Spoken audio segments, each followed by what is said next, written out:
Guys, welcome to my YouTube channel. আজকে আমার birthday, তো সবাই আমাকে হ্যাপি বার্থডে বলো। যে আমার বসে আছে, মানে হাই করে দাও।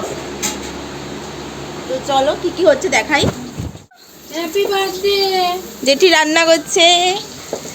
এখানে হচ্ছে চিলি চিকেনের পকোড়া, এখানে রাইসের মাল ভাজা হচ্ছে, ওপরে দেখি উপরে রাইসের মাল ভাজা হচ্ছে। হ্যাঁ, আর এখানে আমার মা। তারপরে গাইস চলে আসলাম কেক কাটার দিকে। তো এইটা কিছুতেই ধরছিল না, আর বোন তার মধ্যে আনাপ শনাপ কথা বলছিল নাকি ব্লাস্ট করে, এই করে সেই করে। তো একটু ভয়ও পেয়ে গেছিলাম। তো অনেক চেষ্টা করার পর এইটা ধরেছে, কিন্তু একটা ধরছে কিন্তু আর একটা ধরছিল না। আর এটাই আমার সাথে হয় যে একটা ধরে তো আর একটা ধরে না, আর একটা যখন ধরে তখন আর একটা নিভে যায়।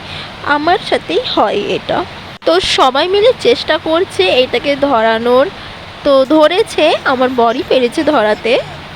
তো ফাইনালি এবার কেকটা কাটবো।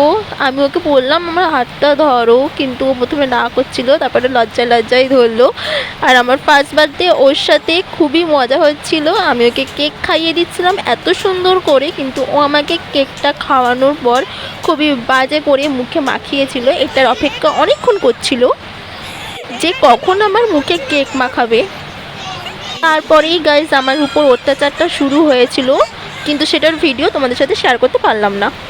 তারপরে আমাকে সবাই মিলে আশীর্বাদ করছিল। আসলে এখানে আশীর্বাদ করার রিচুয়ালটা হলো কেক কাটার আগে থাকে, কিন্তু আমার পরে হয়েছে। সময়ের অভাবে কেকটা আগেই কাটতে হয়েছিল, পরে আশীর্বাদ করেছি। আমি একদমই মিষ্টি খাই না, কিন্তু এখানে আমাকে ভরে ভরে মিষ্টি খাইয়েছে সবাই। শেষমেশে আমার বড় আমাকে আশীর্বাদ করেছে। আমি বলেছি 500 টাকা দেবে, কিন্তু 1 টাকা অবধি দেয়নি। সো গাইজ আজকের জন্য এখানেই, পরের ভিডিওতে আবার দেখা হবে। ভালো লাগলে সাবস্ক্রাইব করে দেবে। তো টাটা।